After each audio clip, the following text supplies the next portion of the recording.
Good afternoon, everyone. Country Flyboy here, and today, flight planning with charts. We're going to do this in two steps, VFR, and then we're going to do IFR.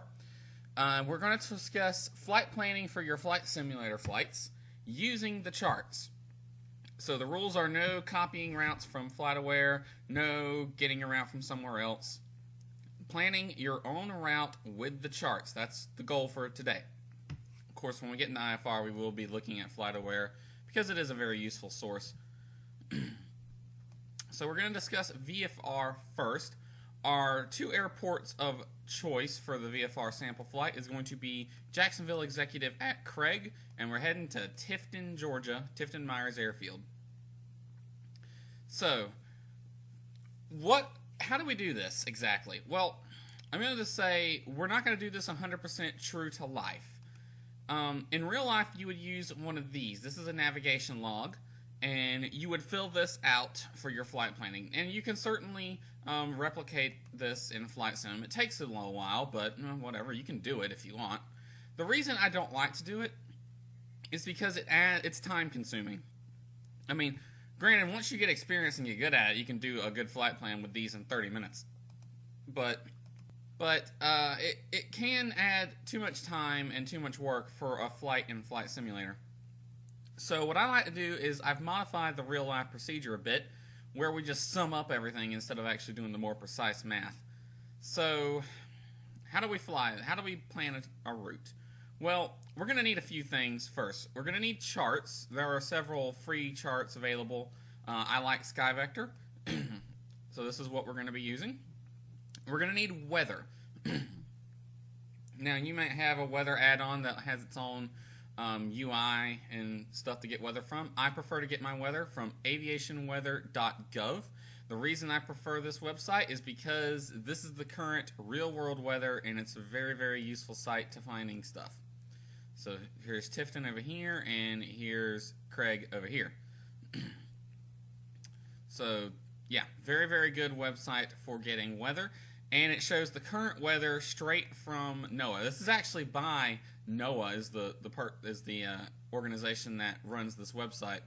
And any flight sim add-on that does weather is most likely getting its info from NOAA. So same info right here. It really doesn't matter which one you use. We're going to need NOTAMs. I don't usually use NOTAMs in Flight Simulator. I'm going to show you how to get them and how to use them, but other than that, we're really not going to be focusing on them too much. These really apply more to IFR most of the time, although they apply to VFR too. We're going to need an E6B, some kind of E6B. You can use a real E6B. This is an E6B emulator available on the internet. Just Google E6B. It was the second link after the shopping links. It's on csgnetwork.com. Very, very good. It's actually pretty useful. I used to use it all the time before I had a real E6B. Gonna need a calculator included with most computers. We're gonna need the performance info for our chosen aircraft. Default aircraft, you can find their performance info in the Learning Center as well as on the kneeboard in Flight Sim. Add-on airplanes should come with performance data themselves. We're going to be using the A2A-182 as the example aircraft. We're going to need some type of notepad. In this case, we're going to use WordPad just to write stuff down, take notes with.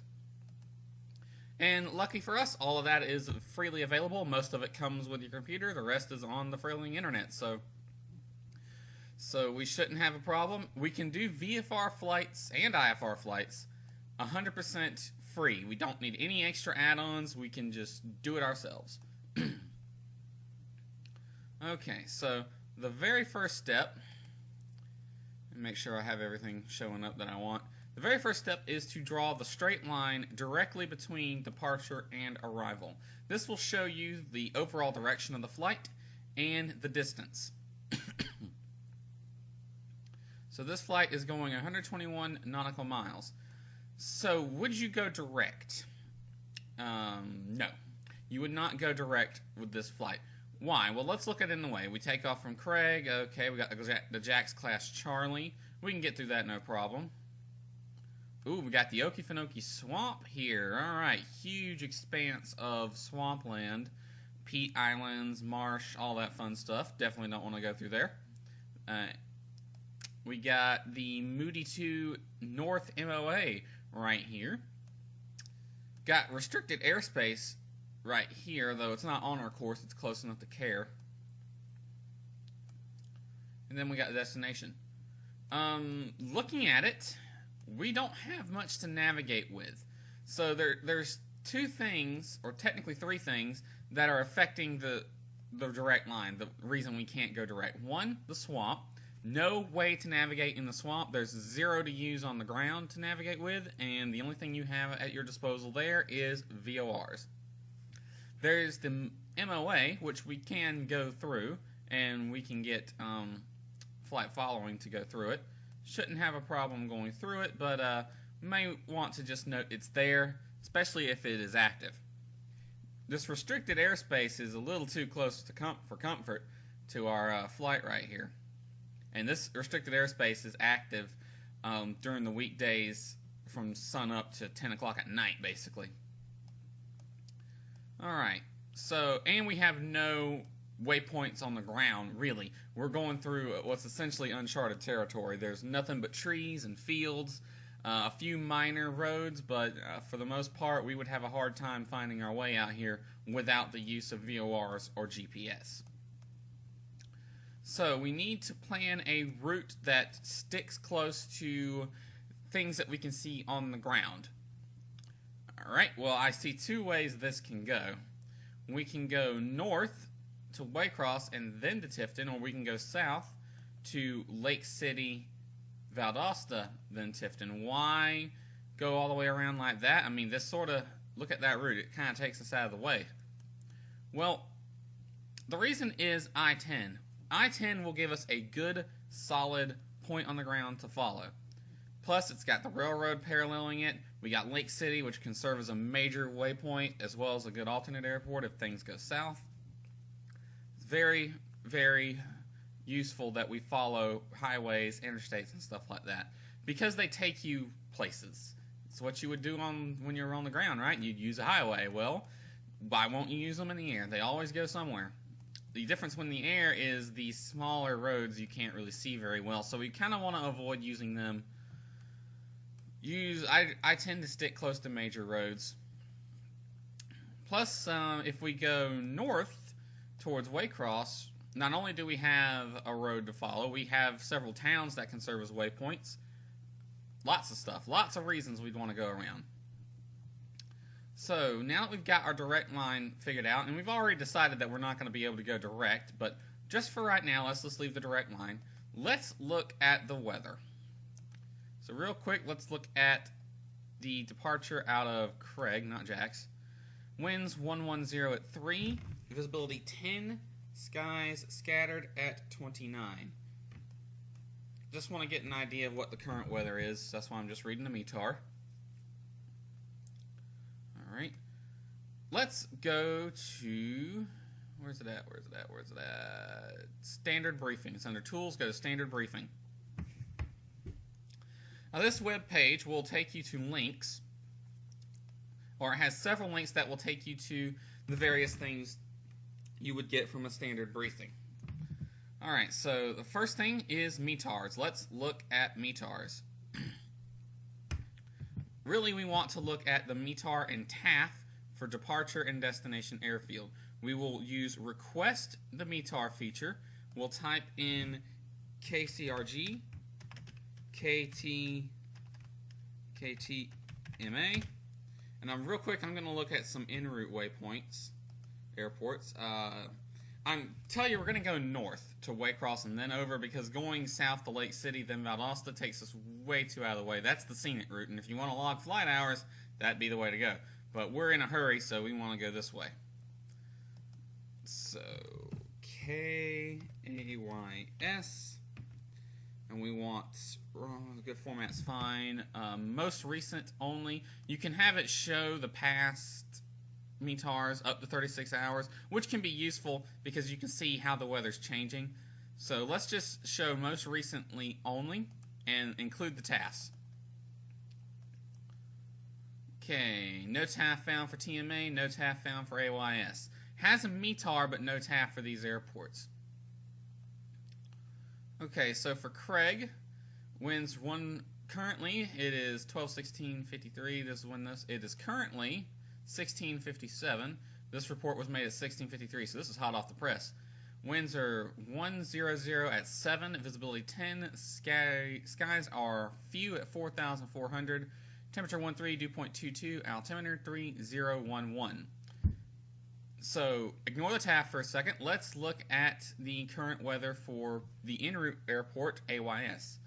270 at 6, 10, 4,000 scattered, and for TMA, 310 at 3, 10, 4,300 scattered.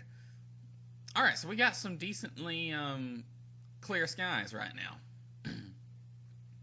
Let's look at the TAF for Craig. So, note the time. Let's say we want to get off by 1700 Zulu. Not 1700, 1800 Zulu. So, 1800 Zulu on the 12th at 1800 Zulu, the winds will be 130 at 8, visibility over 6, vicinity showers, and scattered 4,000. So we can see the weather. They're expecting some showers to pop up around 1800 Zulu. So we'd want to get off the ground before the showers become a factor. Alright, so we've looked at the weather for both departure and arrival, but we're not done yet. Now we need to look at the forecast. To find that, we go to the area forecast, the actual one we're interested in. We'll look at Miami. Now, METARs and TAFs they cover a specific terminal area. They cover an airport and 4 miles around that airport. That's all that the METAR and TAF covers. And again, if you look at our route, we're going way past 4 miles. So we want to look at a broad area. That's why we're going to look at the area forecast.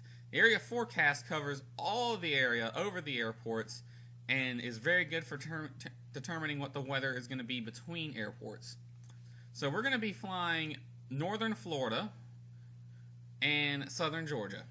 They divide these up into areas, so let's look at northern Florida. Let's see, Florida, Panhandle. We're not in the Panhandle.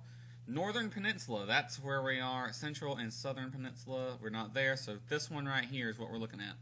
Scattered ceilings. So Northern Peninsula at the moment is just experiencing scattered ceilings. 1800 Zulu, they will be scattered at 5,000. Outlook is VFR until 000, quad 0 Zulu. Then showers and thunderstorms will move into the area. Showers and thunderstorms. So,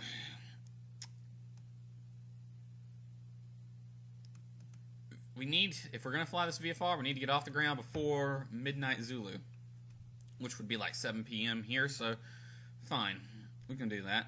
We're going to be in southern Florida, in particular, or not southern Florida, southern Georgia, and particularly southeast Georgia, but Tifton is also within about south central Georgia, so we'll look at both of those. So Georgia, northwest doesn't apply, northern doesn't apply, southwest and southeast, okay, this is the closest we're going to get. Southeast, scattered ceilings, 1800 Zulu, scattered at 5,000, scattered ceilings, outlook VFR becoming at 2200 Zulu, showers and thunderstorms. Pretty much a mirror of what we saw here. Southwest, scattered broken ceilings, at 1800 Zulu, broken ceilings, outlook VFR, showers and thunderstorms. If you look at the radar, I got radar selected to show up, don't I? No, I don't. See if there's any. Nothing popping up yet. So they're expecting showers and thunderstorms to develop is basically what these are saying. And again, this covers the whole area between the airports. So this will give us an idea of which way to go. Look at the weather because you want to determine if there's any weather that's going to affect your route. So let's say if we still got a direct line drawn. Let's say if there was storms over Valdosta right now, maybe some thunderstorms are cropping up over Valdosta, then that would pretty much eliminate the ability to go the southern route like that. Then our only choice would be the northern route like this, or something ridiculously out the way. So again, weather is what you want to look at because, well, that's going to affect things. So, as of right now, our steps are draw the direct line, look at the weather, see if there's anything that's going to affect your route. As of right now, there's nothing that's really going to affect our route, except the ceilings. Where were they? Georgia, Southwest, broken ceilings, broken 5,000. Okay, so take a note at where they're saying the clouds are. Scattered 5,000 is where the cloud base is. That's going to affect our cruise altitude. Just make a note of it. We'll come back to it. Next, we need NOTAMs. So NOTAMs can affect our route, just like weather, especially on longer distance flights where you may make use of the VORs more often. On long distance flights, you're definitely going to need to know the NOTAMs. Usually for VFR flights, we're more concerned about the NOTAMs on a particular airport. So let's type in our route of flight, KCRG, KAYS, KTMA. We want en route airport and navigation aid NOTAMs, FDC TFR notices, give us a 20-mile buffer. What that means is, what I've just typed in is I've told it that our route of flight is this. What are you doing? Damn it, SkyVector. Why you guys screw up when I'm recording? I've told it that this is our route of flight, so it's going to show the NOTAMs for these. Alright, so NOTAMs. What are NOTAMs? NOTAMs are notices to airmen. That airman part is not gender specific. So these tell us things that are, it would behove us to know. Things like frequencies that are out of service, VORs, under maintenance, amendments to instrument approach procedures, yada yada yada. Anything like that. Things that we want to know. They're sorted by airports as well as areas. Okay, so we have it showing departure airport, Jacksonville Executive at Craig. Let's read through them and check the ones that will apply. Obstruction tower, light, out of service. Okay, so there's a tower nearby, close to the airport, that its lights aren't working. Useful to know, but we plan on staying clear of towers. So I don't normally include these, but it's good to know that there are towers with lights out of service. And you can get their position and look on the sectional chart to figure out which towers they're talking about. Runway 5, PAPI unusable beyond 3.5 miles. That's useful to know. Let's put a check mark next to that one. Airspace, PJE means parachute jumping, with an area defined as 3 nautical mile radius of Craig radial 009, 16.9 DME, Fernandina Beach. Basically, that's saying Fernandina Beach, close to the airport Fernandina Beach, which is over here, there is parachute jumping going on. That is useful to know. Okay, null, IAP, Jack's Executive at Craig, ILS Localizer 32, Amendment 5. This is all FDC instrument approach stuff. Don't need to worry about it since we're VFR. This would come more if you were IFR. So real quick, just if we were flying IFR, straight in ILS, runway 32, decision altitude 241, straight in ILS 32, height above terrain 439, all cats, chart, touchdowns on elevation 41, delete 3 or 40, delete note circling runways, not available at night, not available at night, yada yada yada. Okay, so this is all for instrument. Useful to know. We really don't care about it if we're VFR. This comes more for the guys in instrument, so this will be applying if you were doing an instrument flight. Okay, en route airport, runway 1836, change to runway 119, 11th of April, 12:01 until permanently. Check that one. That one applies. The runway numbers are changing. It's happening a lot more lately. A couple of FTC IFR NOTAMs don't apply to us. Tifton Myers, obstruction, lights out of service, IP, ODP, nothing. There's nothing that will apply to us VFR, so no NOTAMs at Tifton Myers. En route airports and navigational aids. So that 20-mile buffer we gave it, it's going to show all airports within 20 miles of this line. So it assumes you're going direct between the airports you entered. Then it's going to show you all NOTAMs covering airports that are within 20 miles of that line. Alright, so Special Shands Jacks Hospital, that apply to us. Hilliard Airport, Hilliard Air Park. You get it. You look the NOTAMs. You put a check mark next to the ones that apply to you. So let's look at some en route NOTAMs. Hilliard Air Park, runway 36, Pappy, beyond 5. That one applies. This one applies. Obstruction doesn't apply. You just look at them, and then when you're done checking out the ones that apply to you, you go all the way down here, display/print selected NOTAMs, and it only shows the ones you checked. So very, very useful. What are NOTAMs for? NOTAMs tell us things aren't working, or there's been changes to current things, or whatever. So useful to know that, because that means this modifies information on the charts. It could be that maybe they have a NOTAM up that Folkestone's Airfield's identifier has changed. Maybe they've changed it to KFLK or something instead of 3 Juliet 6. That would be useful to know, because that means the chart's going to have it as one thing, but it's actually going to be another. So yeah, things like that. You want to look at NOTAMs. Now, we've seen that there's no NOTAMs that are really going to affect our route. Now, usually that's the case with VFR, but occasionally they can affect your route. Alright, so we've decided that weather is not affecting our route, NOTAMs are not affecting our route, distance is going to be the main determining factor. So, if we want to take the scenic route, we'd go to Lake City, Valdosta. We're in a hurry, let's go to Waycross because it's faster. Alright, so we see we've added Waycross already because we know we're going to be making a bend there because the roads change. We're going to want to follow this road right here because it goes pretty much all the way to Tifton. So what we're looking for right now is to add some en route waypoints. Let's bring up our notepad real quick. We're departing KCRG, heading for KTMA. Our alternate we'll get into in a second. We need to pick a route of flight. Our route's going to be pretty much this. Let's add some en route waypoints. So to pick en route waypoints, you want to look for things on the ground that will help you navigate. So I've added Waycross because that's going to be one we already know right off the bat. So as we depart, head northeast or northwest and climb, we want a waypoint somewhere. Since we have to go through the Class Charlie, let's get a waypoint on the other side of the Class Charlie so that we can get on course once we're clear of the Class Charlie and approach control hands us off. Hilliard looks like it'll work. Folkestone looks like it'll work.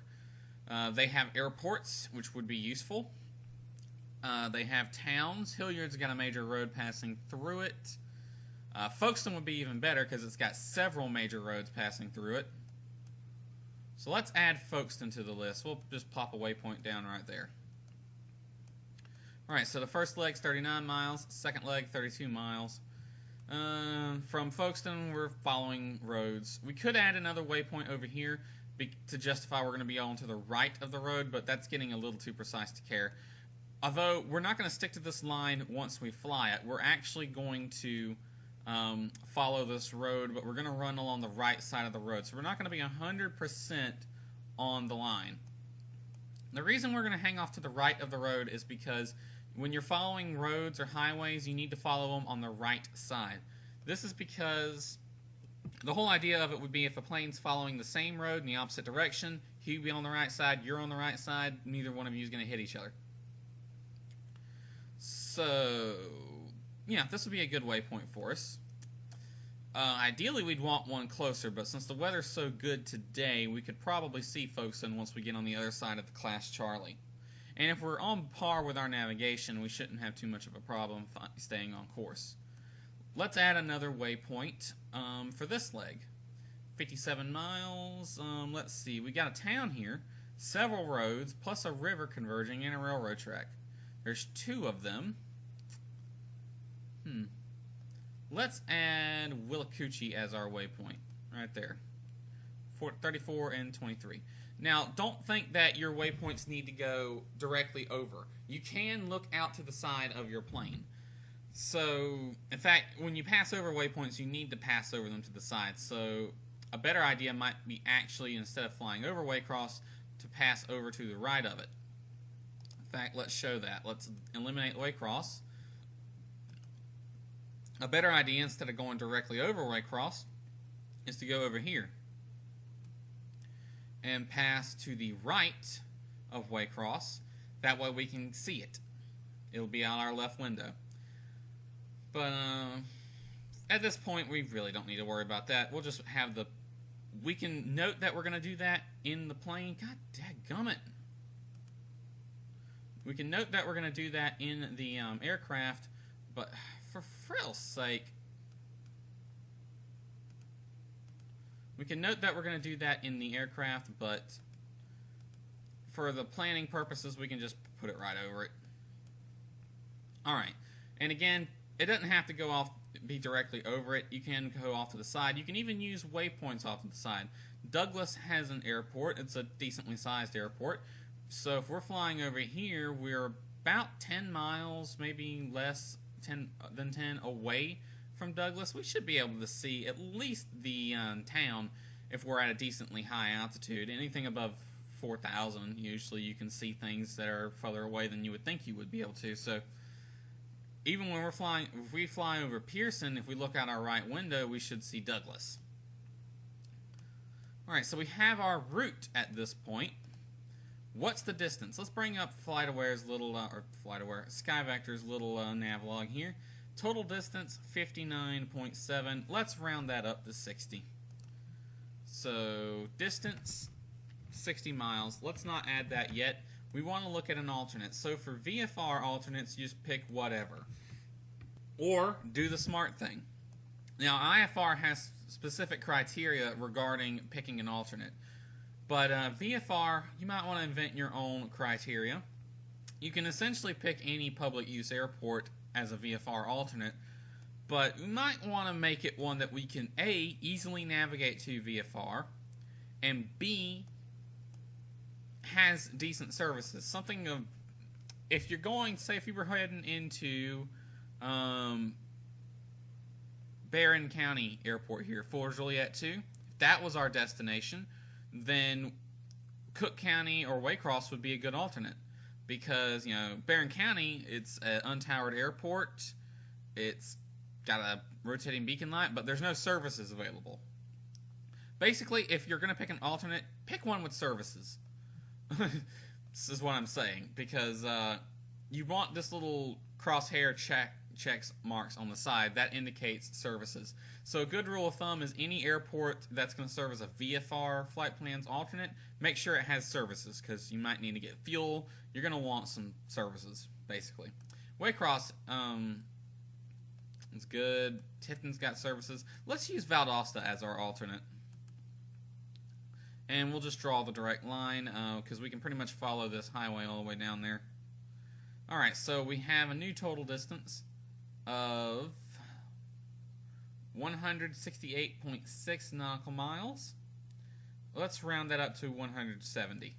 Well, 168.6. Let's round it up to 169. So our alternate KVLD, total distance 169 nautical miles.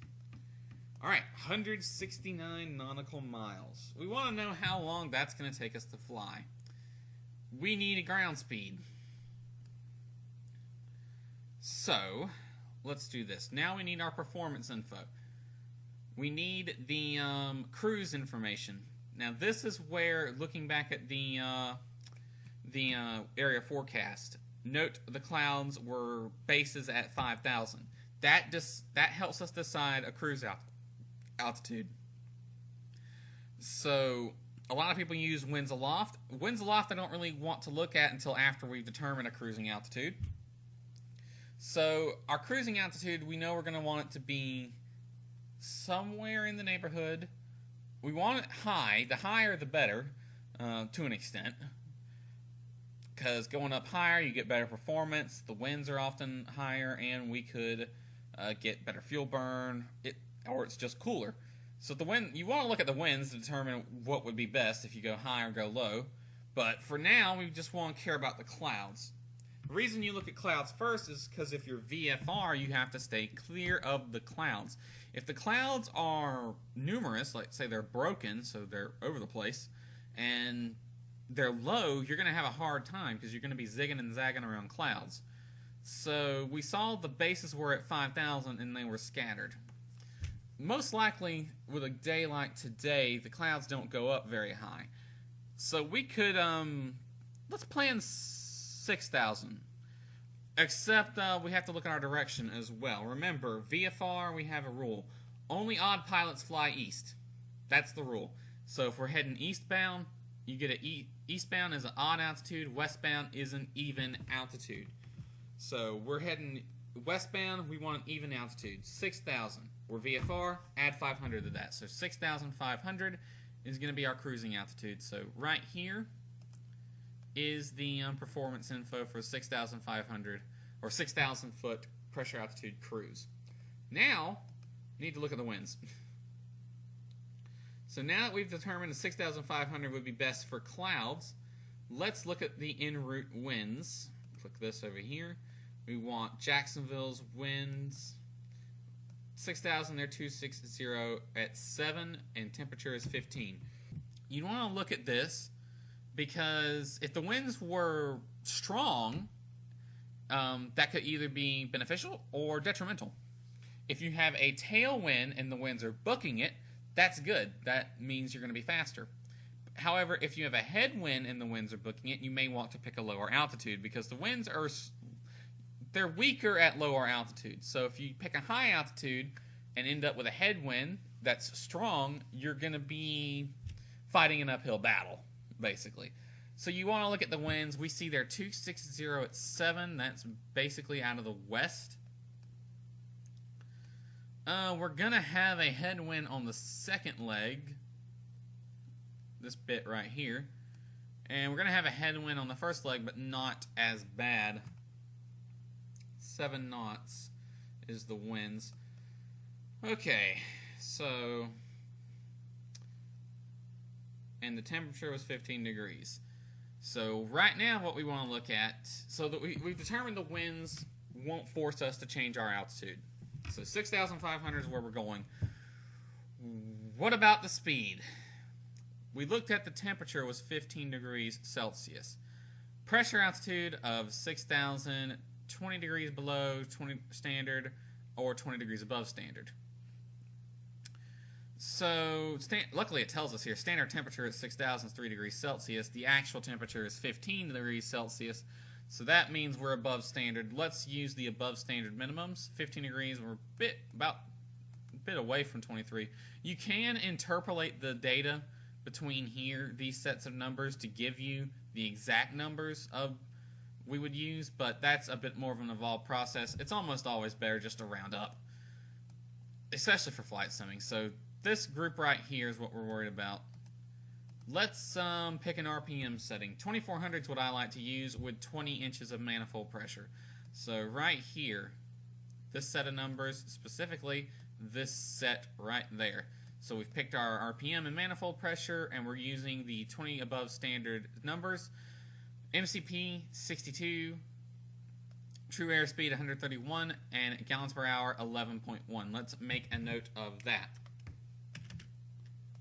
True airspeed 131 ktas and 11.1 gallons per hour. Need to note that. It's going to be needed later. So 131 knots. Again, we're still looking for cruise, or the time to cruise right now. To get that, we're going to need to know the ground speed. How do we get the ground speed? From here. So on the E6B emulator, you want to scroll down to the third group, heading, ground speed, and wind correction angle. Do not go to course ground speed and wind correction angle. We want heading, ground speed, and wind correction angle. Type in our wind speed, which was 260 at 7. Oops, I'll do the right link. 7260. True airspeed 131. Course. This is asking for the true course, not these numbers here. Flight or Sky Vector is going to give us the magnetic course. We want true course, which it also gives us right over here.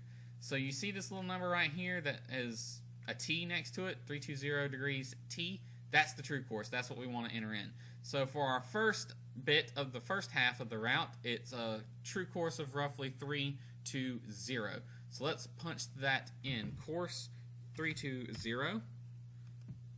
Ground speed is 127 knots. Let's make a note of that. Route on the first half, 127 knots ground speed.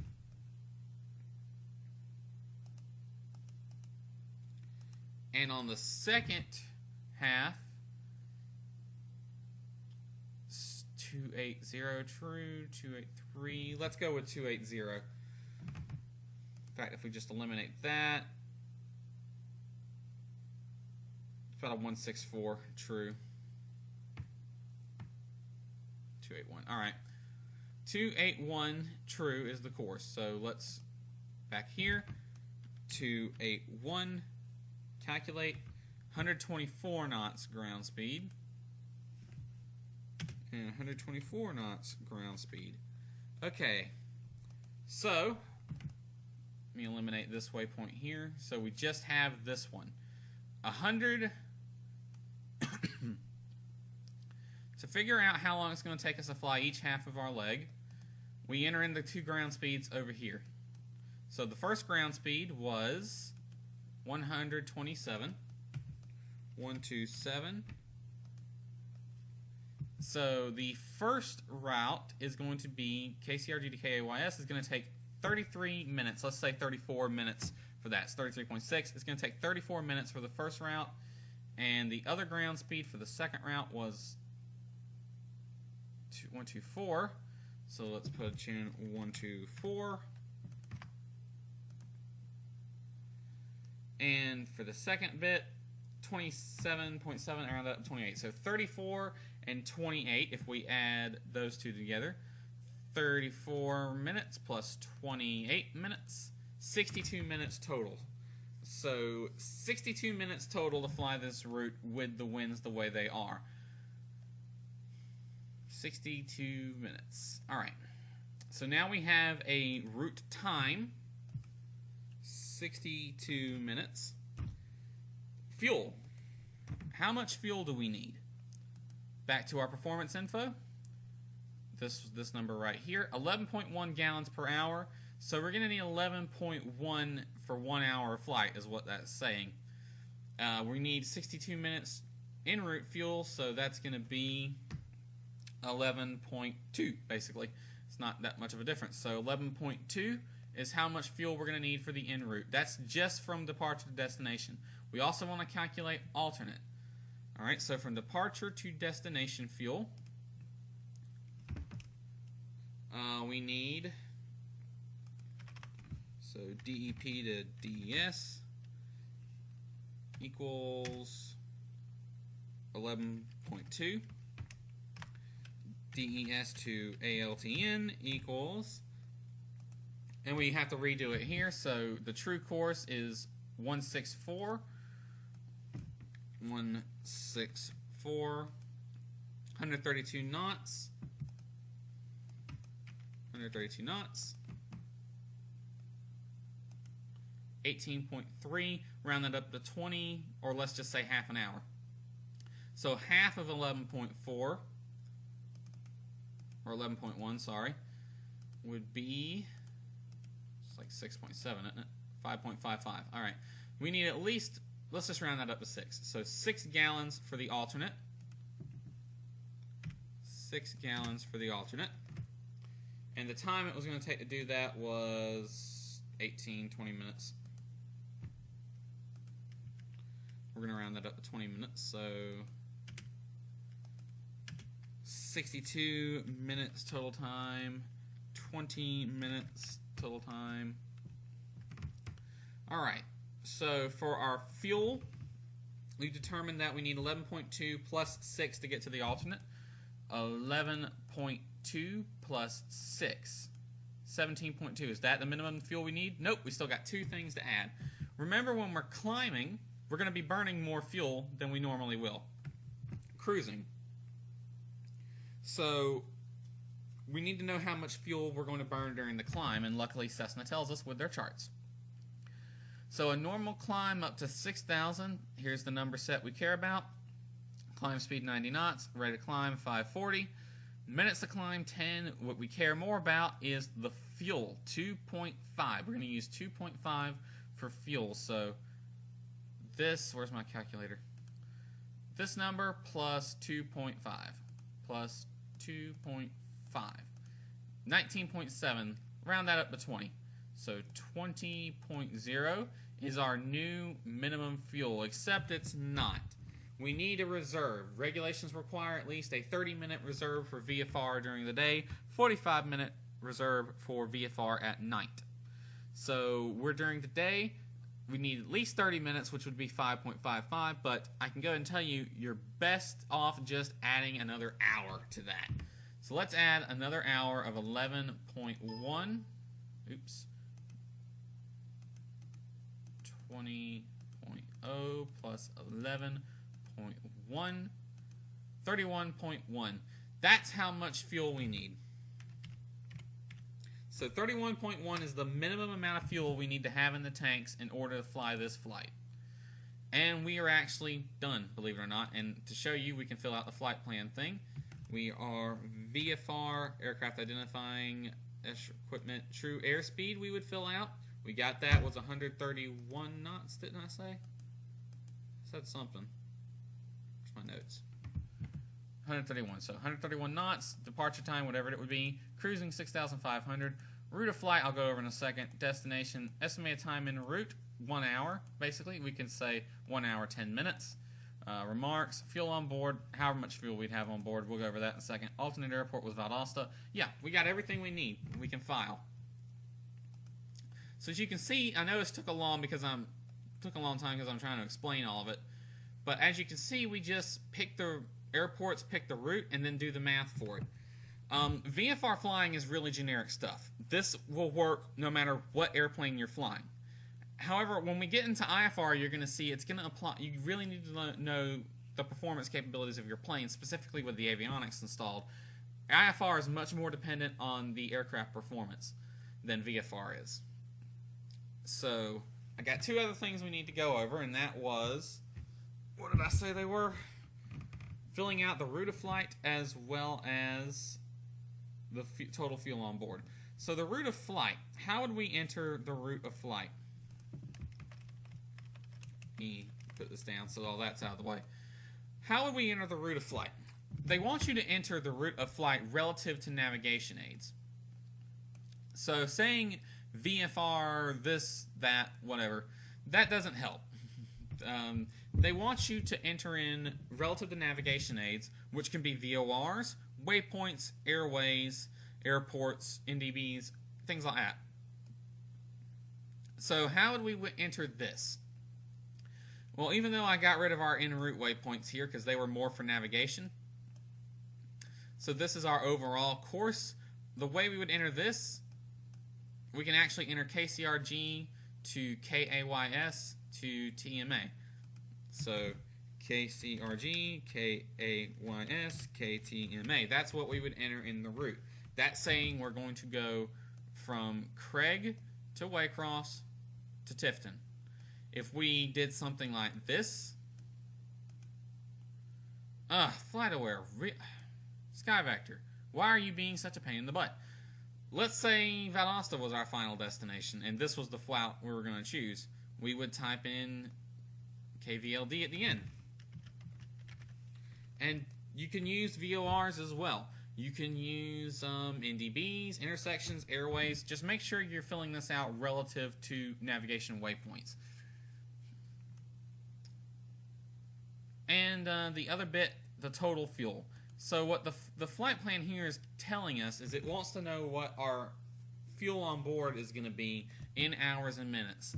We determined that we need 31.1 gallons minimum. That's just good to know because when we get to the plane, we want to make sure we have at least that much before it's okay for us to take off.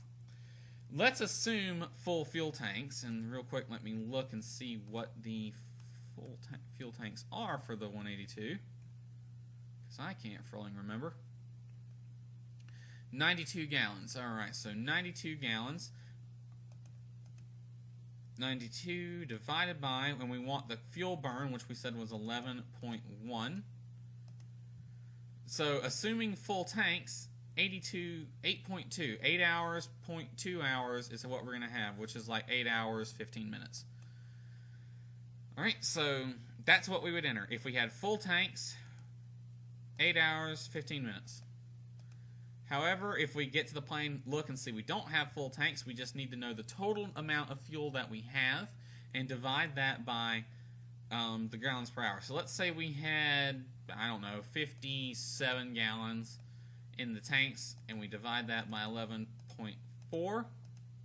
That's 5 hours. That's what we would enter. 5 hours right here. Basically, it wants to know how much fuel you actually have on board in order to fly this. Or file it. That's what they're asking. Alright, so that was planning the flight. Let's discuss flying it real quick. So once we took off from Craig, we'd go northbound. We'd talk to ATC to get through the class Charlie. They would give us vectors either over the airport or around the airport, depending on the situation. Once we get on the other side of the class Charlie, they're most likely going to clear us on navigation. They may give us flight following if we ask for it. Or they may ask us, do you want flight following? I've heard them do that before. So, yeah. We want a waypoint somewhere in between. Say right there. That will help us get on course once we're on the other side of the class Charlie. So let's say we actually popped out of the class Charlie over here. We would have to figure out where we're at. Okay, we see an interstate, a major highway. It looks like I-95. We see Hilliard. We see a town with a small airport off our left, a major highway off our right, and a decently sized city to the 12 o'clock. So that means we're right about here somewhere, meaning we need to go to the west. So we turn west to get on course until we see US 1. We turn and start following US 1. So the way we would fly this is we would we'd note our actual times when we crossed our planned waypoints here, but the whole time we're going to be looking out the window. Say if we're flying over here, it's like, okay, here's US 1. I should see race pond if I'm actually right over here where the mouse is right now. Look out my left window towards the ground. Okay, I see several roads splitting off and some towers, a few buildings. That's race pond. Alright, I know where I'm at. Continuing this way, following the road. Okay, here's a decent sized town here. Several roads veering off, and I see a even bigger town with an airport off my right side. That must be Pearson, so I'm on the right course. Here's another one. Just past one town, here's another decent sized town with small roads running off of it and a railroad track. I can see a small airport and a decent sized town off the left, and the other airport I saw earlier is still off my right and slightly behind me. This must be Willacoochee. Okay, I'm getting close. I need to start worrying about my descent. Plan my descent and get into the airport. So yeah, the whole time you're flying this, you're going to be looking out the window looking for things on the ground to reference. So yeah, the whole time, even when you know you're on course, you're constantly looking at things on the chart to check outside the window in the airplane to see where you actually are. Alright, so that was VFR planning with flight with charts. So yeah, let's do a quick recap on how this is done. Direct line first, look at weather and NOTAMs, see if they affect your route. Plan the route accordingly. Look at the winds, the area forecast to determine a cruise altitude. Look at the winds to help you fine-tune the cruise altitude, and then punch in the time for each leg. It might be beneficial to skip the en route waypoints like this one here first, and only plan the ones that are going to, you know, you're going to have to. Like this one here at Waycross. We know we're going to have to make a turn at Waycross regardless, so we divided the flight plan in half that way. Have your route, plan the total amount of time it takes to fly each leg to get the total time for the whole route. That can give you the fuel burn info, and then you do the same for the alternate, add it all together, then add in your fuel for climb and your reserve and all that fun stuff. And it really doesn't take long to do. This video got long because I'm having to explain everything. I hope you could follow it, because I know it's a bit hard to follow if you're a little new to this stuff. Just watch it about 5 or 6 times if you have to, and practice it a little bit. Remember, you're not going to watch, there's no magic video that you can watch and then instantly get good at this stuff. You have to practice it. So you can practice building this route or anywhere else in the world with the charts. It doesn't matter. So, yep, that's how you plan VFR flight plans. Next, we're going to look at IFR flight plans, which are a fun thing, a bit of a different animal.